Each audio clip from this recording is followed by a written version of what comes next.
Labas vakaras, sveiki įsijungę tiesioginę transliaciją iš Alytaus miesto stadiono. Šiandien čia Top Sporto lygos 16 turo pradžia ir šiandien čia Alytaus Dainava gali priimti Kauno rajono Hegelmann komandą. Rungtyniauti net ir neturėtų. Tiesiog yra įtrauktas į protokolą. Čia Matas Vareika, galimybė smūgiui. Kadaise savo karjeros pradžioje būtent krašto saugo pozicijoje atakuojančio futbolininko vietoje žaidė jis. Dabar Armalas perima kamuolį, ataka tęsiasi, Tiuikos smūgis ir kamuolys vartose 1-0. Maiklas Tiuikas.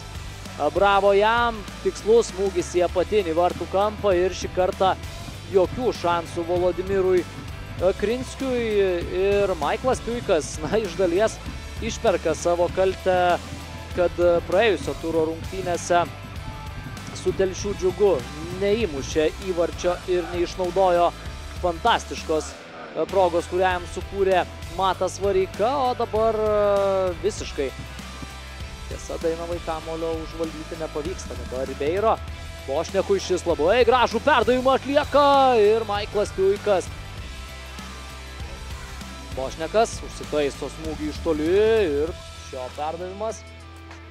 Olubogis smūgis. Popesku. Leo Ribeiro išveda dabar Patriką Popesku, šis bando šio klaidinami judesiai, Ribeiro smūgiuoja pats ir Volodimiras Krinskis. Kovtolovskis savo pasirodymą baigė, Danielis Misiūnas vietoje jo, beje, pelnė ir įvartį. Misiūnas čia šansas! Ribeiro, jo perdavimas, Kaderas šį kartą čia sumaištis baudos aikštelėje ir kamuolys vartų tinkle. Vilius Armalas dar kartelį pasižymėjo jis po kampinio ir praėjusiose savo komandos rungtynėse LFF taurės aštuntfinalyje.